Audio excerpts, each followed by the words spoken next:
Saluera tous. Voilà nation, soyez les bienvenus. Voilà, vous êtes bien sûr votre nouvelle chaîne qui n'est plus à présenter. La chaîne de la sagesse, la solution vérité, action concrète. Aujourd'hui, nous sommes à la troisième et dernière partie de l'introduction pour vous dire que l'heure n'est plus à l'amusement. La récréation est terminée, il est donc temps de passer aux choses sérieuses. La famille, j'aimerais ici que vous partagez cette vidéo-là à tous vos amis et connaissances et dites-leur que les jours seront bientôt abrégés. Oui, parce que nous courons à grands pas vers la fin des temps. Donc, l'heure n'est même plus de jouer. Il est temps de prendre conscience. Voilà, parce que actuellement là, je suis là pour conscientiser. Voilà. Mais avant, j'aimerais passer à la présentation de cette chaîne-là, afin que vous puissiez savoir de quoi est-ce qu'il est question. Alors donc, chaque vidéo que je vais produire ici sera composée de deux volets.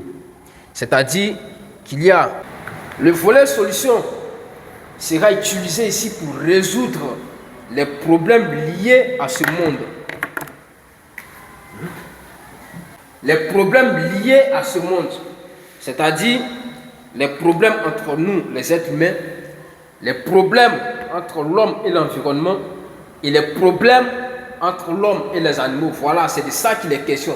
Mais souvent, il faut dire que je suis très choqué d'entendre certains propos tels que j'ai des problèmes, j'ai beaucoup de problèmes, le problème va me tuer. Mais les hommes là, c'est quel problème on a? C'est quel problème nous on a? Et puis matin, midi, soir, problème là, ça nous tue. J'aimerais savoir. Problème, on dit problème. Est-ce que vous connaissez? Le véritable problème de l'homme, c'est ce qui est le problème aux yeux de Dieu. Est-ce que vous connaissez ça? Non. Maintenant, voilà ce que nous appelons problème. Il y a beaucoup, mais je vais prendre sur les exemples pour gagner un temps. C'est-à-dire, voilà une personne normale qui sait très bien ce qu'il fait. Tu se lèves pour aller voler. Voilà quand un volant il l'a attrapé. Ça veut dire qu'ils vont le mettre en prison. Soit ils vont le frapper, on peut le tuer aussi. Quand il y a beaucoup de conséquences qui sont liées au vol. C'est-à-dire que bien vrai qu'ils connaissaient toutes ces conséquences. Mais quand même il a bravé ça pour aller, ils l'ont attrapé. En ce moment précis là, demandez-lui. Il vous assure, il vous dira qu'il est dans problème. Mais le problème de l'homme là, mais qui le met dedans? Nos problèmes que nous disons problème là, ça provient d'où? Si vous réfléchissez bien, tout ce que nous appelons problème ne sont que les résultats de nos pensées. Sinon, vous devez savoir, l'être humain en réalité que nous sommes là, nous n'avons pas de problème. L'homme n'a même pas de problème parce que selon Dieu, le problème de tous les êtres humains ont été déjà résolus. À quel moment nous pouvons bénéficier de sa solution? En croyant à une seule parole. Matthieu 6, le verset 33. Vous devez prendre la parole, vous devez vérifier tout exactement. Vous allez voir que l'homme que nous sommes là, on n'a pas de problème. C'est nous-mêmes qui allons chercher le problème. Matthieu 6, le verset 33, qu'est-ce que la parole nous dit? Cherchez premièrement le royaume et la justice, et toutes choses vous seront données par-dessus tout. C'est-à-dire que Dieu lui-même, il dit quoi? Si on cherche le royaume et la justice, lui-même nous donne tout. Il veut savoir, c'est qu'il est allé voler, et puis l'ont attrapé, on veut le frapper, ou bien on veut le mettre en prison. Ça ne se retrouve pas dans tout ce qui, tout ce que Dieu a décidé de donner, ça ne se retrouve pas dedans. Mais, pourquoi est-ce qu'aujourd'hui nous sommes dans le problème? Parce que nous croyons en ce que nous pensons, plus en ce que nous pensons qu'à la parole de Dieu. Raison pour laquelle nous souffrons aujourd'hui. Ou bien, tous nos souffrances sont à la base de nos pensées et non à la base de la parole de Dieu. Donc, vous voyez un peu. Donc, vous devez savoir, nous là, nous avons été créés par Dieu. Alors la créature de Dieu là, c'est avec quoi il doit vivre? Normalement, la créature de Dieu doit vivre avec la parole de Dieu. Mais bizarrement, la créature de Dieu vit avec la pensée. Ce qui fait que le problème ne peut pas finir dans notre vie. C'est normal qu'on crie qu'on a un problème. Parce que celui qui vit avec sa pensée, Dieu ne le regarde pas. Celui qui vit avec la pensée, qui ne croit pas à la parole de Dieu, c'est une simple créature de Dieu. Il ne fait pas partie des enfants de Dieu. Lui, il est une simple créature de Dieu, qui est un pécheur. Le pécheur est une simple créature de Dieu. Il n'est pas enfant de Dieu. Mais celui qui va abandonner ce qu'il pense pour vivre avec la parole de Dieu, c'est celui-là qui devient enfant de Dieu. Quand on est sur la terre, on n'est pas enfant de Dieu. Il y a beaucoup de personnes qui pensent qu'on est enfant de Dieu. On ne naît pas enfant de Dieu. On devient enfant de Dieu à travers la parole de Dieu. Si quelqu'un te dit qu'on est enfant de Dieu, là, il te ment, parce qu'on est en tant que pécheur. Le pécheur n'est pas enfant de Dieu. Vous devez comprendre la Bible exactement. On doit croire en Dieu en considérant sa parole. Ça doit être clair. Alors donc, en ce qui concerne nos problèmes, qu'est-ce que Dieu a dit? Puisque Dieu a dit que nos problèmes étaient déjà résolus, donc on doit vérifier dans la parole exactement. Est-ce que nos problèmes étaient... Lamentation 3, le verset 37. On va aller vite avec la parole. On doit croire à la parole. Lamentation 3, le verset 37. Qu'est-ce que la parole nous dit ici? On dit, qui dira qu'une chose arrive sans que le Seigneur me l'ait ordonné?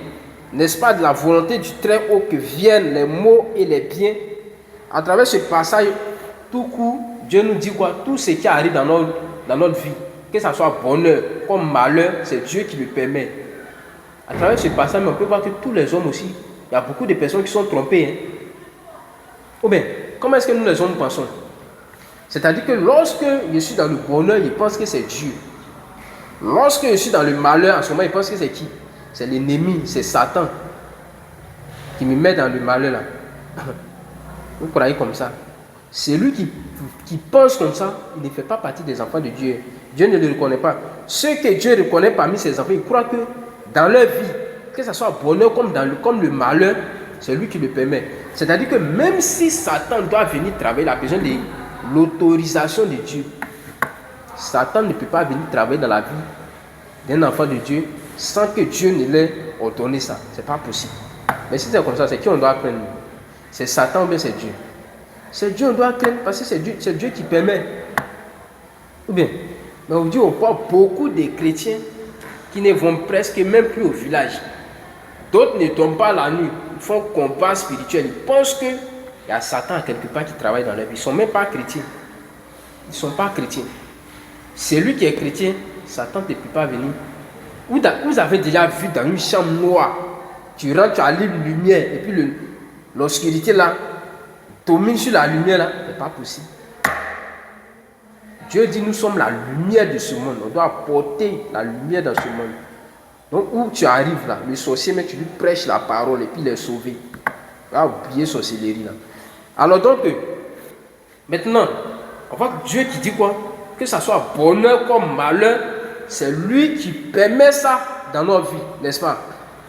Quand nous sommes dans le malheur là, ça plaît à Dieu. Là. Il a passé par là avant de devenir gouverneur. Quelqu'un qui devait être gouverneur, ils l'ont jeté dans le puits perdu. Ils l'ont vendu.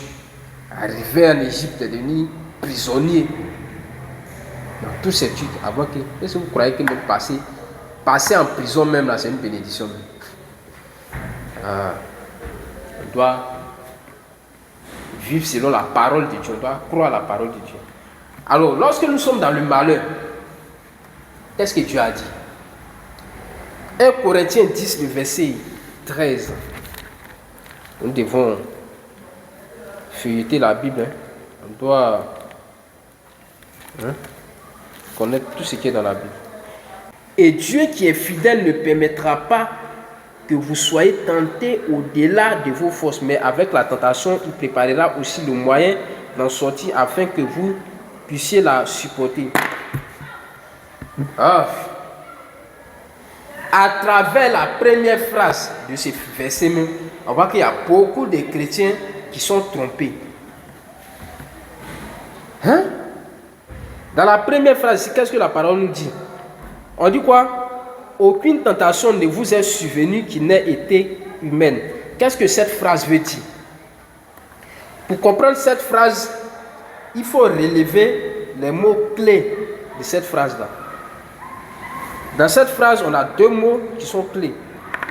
On a la tentation d'abord, et puis on a humaine. La tentation, tout court, ce sont les difficultés qui arrivent dans notre vie, les problèmes que nous rencontrons en vivant. Ne prenez pas dictionnaire pour comprendre la Bible, parce que vous n'allez pas comprendre. Définition de dictionnaire, définition de la Bible sont deux choses différentes. Vous devez comprendre ça exactement. Je vois beaucoup de personnes qui sont en train d'enseigner la parole sur les vidéos souvent. Ils prennent dictionnaire pour expliquer la Bible. La Bible elle-même s'explique. La Bible elle-même là, elle s'explique. On ne prend pas dictionnaire pour expliquer la Bible. Alors donc, selon la Bible, la tentation, ce sont les difficultés, les problèmes que nous rencontrons. Alors, deuxième mot-clé, c'est humaine. Je suis humaine, on va travailler un peu. Voilà, humaine. L'homme est composé de deux aspects. Ou bien, ce qui est sûr, l'homme est composé de deux choses. L'homme est composé de chair et esprit. Le côté de la chair, c'est ce qui est humain. Le côté de l'esprit, c'est spirituel, c'est surnaturel, c'est inhumain. Donc Dieu dit quoi?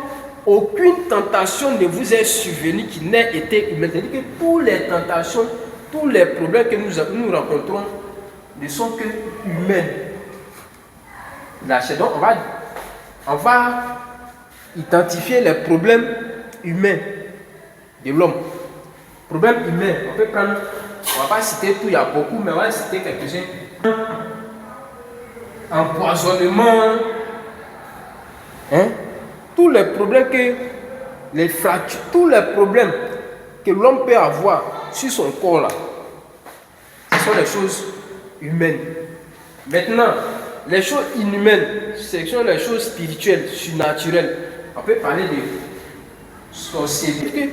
Tous les problèmes qui arrivent dans la vie de l'homme ne sont que humains. Ils sont classés ici et non ici. Mais si c'est comme ça, ceux qui font combat spirituel, là, qui pensent qu'il y a un sorcier, on les lance sur le Seigneur, ils pensent qu'ils sont chrétiens ou bien ils sont quoi? Ils ne sont pas chrétiens. Dieu, ceux qui sont enfants de Dieu là, Dieu ne permet pas ça dans leur vie. Moi, il n'y a pas d'ennemi. C'est quel sorcier? Moi, je prêche la parole aux sorciers. Comment est-ce qu'il peut avoir peur de l'épée? Il ne dort pas la nuit, il fait combat spirituel. Si vous êtes sauvés, vous n'avez plus ce genre de problème. Parce que Dieu ne permet pas ça dans votre vie. Le problème, tous les problèmes que nous rencontrons, c'est ici. C'est que vous êtes quel genre de chrétien? Poursuivons. On dit quoi? Et Dieu qui est fidèle ne permettra pas que vous soyez tentés au-delà de vos forces. Vous devez savoir, sorcellerie, c'est au-delà de la force de l'homme. Parce qu'il ne voit pas. Donc ce côté-là, c'est Dieu lui-même qui résout ça. Il ne permet pas ça parce que lui-même, il résout ce problème pour nous.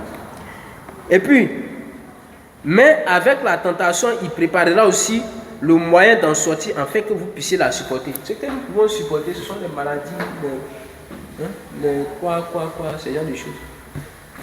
On peut supporter ça, donc Dieu permet ça. On vit avec. Maintenant, comment est-ce qu'on peut être chrétien sans considérer la parole même? Ce n'est pas possible.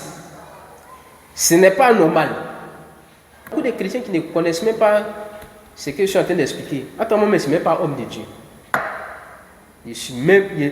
Quand on parle des gens qui prêchent à l'église ici, là, je ne suis pas compté parmi eux. Moi, je suis rien même. Mais pourquoi? Ça, c'est les choses élémentaires. Les trucs, ça, c'est l'école de dimanche qui. On doit les apprendre ça. Mais il y a beaucoup de chrétiens qui ont duré dans l'église Ils n'ont jamais entendu ça. Il y a beaucoup de choses qu'ils vont vous dire. C'est comme vous n'avez jamais entendu, c'est comme vous n'êtes jamais parti à l'église. Vous allez découvrir. Suivez les vidéos seulement, vous allez voir. Alors, donc ici, lorsqu'on voit, on doit comprendre la conception de Dieu. La conception de Dieu, selon Dieu. Lorsque Dieu dit l'homme n'a pas de problème, ça veut dire que tous les problèmes que l'homme va rencontrer ont déjà leur solution. C'est quel problème on rencontre et puis il n'y a pas de solution. Selon Dieu, les problèmes que nous rencontrons ont déjà leur solution. Donc ces problèmes ne sont plus problèmes. Un exemple, j'ai faim. Et puis il y a 100 000 francs en poche. Est-ce que vous avez su que la faim, là, c'est un problème pour moi? Ce problème n'est plus problème. Ou bien? Maintenant, pourquoi? Connaissons la conception. Selon l'homme, lorsque l'homme, on dit à l'homme que toi tu n'as plus de problème, il pense que le problème ne va plus arriver dans sa vie. Il ne va même plus croiser problème dans sa vie. Pourtant, ça veut simplement dire que le problème que tu as rencontré là, il y a déjà solution. Il ne sait pas quelle forme tu as, quelle taille tu as, mais si Dieu t'a regardé et puis t'a donné ce problème là, ça veut dire que le problème que tu as rencontré là, tu as le pouvoir de résoudre ça. Dieu lui-même t'a donné ce pouvoir de résoudre ce problème-là. Il faut réfléchir un peu, tu vas voir. C'est quel problème qui n'a pas de solution? Alors, donc, la famille, c'est ainsi que nous allons résoudre tous les problèmes qui sont liés à ce monde. En réalité, tous les problèmes qui sont dans ce monde-là ont déjà leur solution. Je vous assure. Ont déjà les solutions. Avec le volet solution, maintenant nous allons passer au volet vérité. Vous allez comprendre. Jouez avec la Bible. On ne sait pas d'abord. On était là, on ne voulait pas parler, mais vous voulez qu'on parle. Le volet vérité sera utilisé ici pour résoudre le problème qui se trouve entre Dieu et l'homme. Aujourd'hui, lorsque tu approches une personne et puis tu lui demandes, mon cher ami, est-ce que tu penses qu'il existe un problème entre toi et ton Dieu? Je vous assure, il va te dire non. Il va te dire qu'il n'a pas de problème avec son Dieu parce que chaque matin il prie son Dieu, il adore son Dieu. Demandez à n'importe qui. Ils vont vous dire qu'ils n'ont pas de problème avec leur Dieu. Vous savez pourquoi? Parce que la majorité des hommes de Dieu de nos jours d'aujourd'hui, là, excusez-moi, hein, mais vous avez tous raté vos missions. Excusez-moi même. Mais vos missions là, qui est de rapprocher le peuple de Dieu à Dieu, là, vous avez raté ça. Et là, c'est pas bon. Vous devez vous réveiller. Les hommes pour lesquels je suis là. Donc, ensemble, on va vous aider. L'homme, quelqu'un, tu vas demander, il va dire qu'il n'a pas de problème avec Dieu, mais demande-lui, tu es juste ou bien tu es pécheur. Il va te dire qu'il est. C'est lui qui est pécheur. C'est lui qui a le péché. C'est celui-là, sur cette terre-là, qui a le plus grand problème. Sinon, problème, les autres problèmes que vous connaissez comme problème, ça, c'est pas un problème. Celui qui a le plus grand, le véritable problème sur la terre ici, quand on dit quelqu'un a un problème, c'est celui qui a le péché. Mais on voit que même si tu lui demandes, il pense que même avoir sida est plus dangereux qu'être pécheur. Il pense qu'avoir cancer ou bien, c'est pas, est plus dangereux qu'être pécheur. C'est passé. On ne lui a pas donné l'enseignement sur le péché. On ne lui a pas expliqué ce que le péché peut faire. Le péché, il te tue sur la terre ici, et puis il te tue encore dans les cieux, il t'envoie à l'enfer. Si tu as tout tué là, c'est sur la terre. Devant Dieu, si tu as eu sida qui t'est sauvé, tu ne peux pas aller à l'enfer. Mais voilà que la majorité des hommes de Dieu autour, ils ont raté leur mission. Donc pendant ce temps, au lieu d'enseigner le peuple à rapprocher le peuple de Dieu vers celui qui a le péché est séparé de Dieu. Dieu ne le calcule pas. Dieu ne le voit pas. Donc, on doit lui apporter la solution de son péché afin qu'il soit en relation avec Dieu. Mais on ne lui dit pas ça. Et puis ils sont en train de faire débat. Jésus est Dieu, Jésus n'est pas Dieu. La Bible est fausse, la Bible est ceci. Les musulmans sont comme ça, les musulmans sont ceci. Pendant que le péché est en train de tuer les gens ici. Hein? Quelqu'un est pécheur, on prie pour lui pour qu'il puisse avoir mariage, voyage, travail. Je veux savoir. Il a tout ça, et puis il meurt en tant que pécheur, il va où? Il va à l'enfer. Mais il y a beaucoup de personnes qui ne prennent même pas conscience de ça même. Je vous ai dit que je suis là pour conscientiser. Alors donc, vous devez savoir, c'est lui qui est pécheur, il n'est pas enfant de Dieu. C'est lui qui est pécheur, Dieu ne l'exauce pas. C'est lui qui est pécheur, il est séparé de Dieu. Alors, si tu vas à l'église pendant combien d'années et puis tu es pécheur, un jour je demande, frère, un jour je dis à ma maman, maman, celui qui est pécheur là, Dieu ne l'exauce pas, il n'est pas enfant de Dieu. Elle dit non, c'est pas possible. Dieu, il aime tout le monde. C'est pas possible. Dieu, il est miséricordieux. Oui, Dieu est miséricordieux, raison pour laquelle il a écrit ça dans la Bible afin que les hommes puissent lire, pour voir, qu'on puisse les enseigner, afin qu'ils puissent découvrir la solution du péché. Dieu a écrit ça parce qu'on est sur la terre en tant que pécheur, séparé de Dieu. Donc si tu as découvert ça, tu peux chercher la solution du péché pour devenir juste. On doit être juste sur cette terre avant de mourir. Il y a beaucoup de personnes qui pensent que quand on va mourir, Dieu va peser le bien et le mal. Réveillez-vous. Réveillez-vous. Dans la Bible, on dit le juste vivra par la foi. Là, c'est où il va vivre par la foi. Vous pensez que c'est quand il va mourir par la c'est pas là-bas on vit par la foi. Le juste doit vivre par la foi. Étant sur cette terre ici, on doit être juste sur cette terre ici avant de mourir. C'est quelle Bible qui vous enseigne même que quand vous allez mourir, vous allez demander Dieu va peser le bien. Dieu a condamné le péché dans la chair afin de nous faire grâce. S'il a condamné le péché dans la chair, il va aller chercher quel bien en toi. Hein? Mais on voit que ce qui est sur cette terre, il y a ceux qui ont été, c'est-à-dire que il y a ceux qui ont pris plaisir au mensonge. Donc, attends, je vais lire ce passage. 2 Thessaloniciens.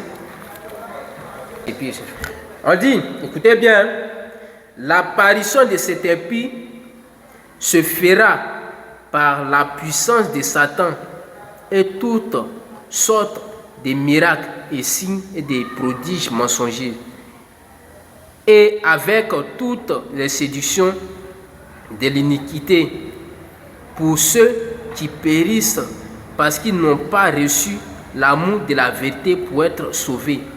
Aussi, Dieu leur envoie une puissance d'égarement pour qu'ils puissent croire au mensonge, afin que tous ceux qui n'ont pas cru à la vérité, mais qui ont pris plaisir à l'injustice, soient condamnés. Vous devez savoir, lorsqu'on lit ici, on dit quoi? Aussi, Dieu envoie une puissance d'égarement. Dieu envoie une puissance d'égarement pour qu'ils croient au mensonge, afin que tous ceux qui n'ont pas cru à la vérité, mais qui ont pris plaisir à l'injustice, soient condamnés. Donc, il y a des gens, même si la vérité passe, ça ne leur dit rien. Ils ne sentent même pas. Parce que ils sont déjà condamnés. C'est-à-dire que Dieu les envoie une puissance d'égarement pour qu'ils puissent seulement croire à ce qui est mensonge. Même si tu lui dis que le péché n'est pas enfant de Dieu, lui te dit que le péché est l'enfant de Dieu. Il croit ça comme ça parce que Dieu l'envoie une puissance d'égarement. Ce n'est pas possible. La famille. Je n'ai plus les mots. On doit seulement croire à la parole de Dieu, c'est tout. Je suis fatigué. À bientôt pour le prochain numéro. Merci.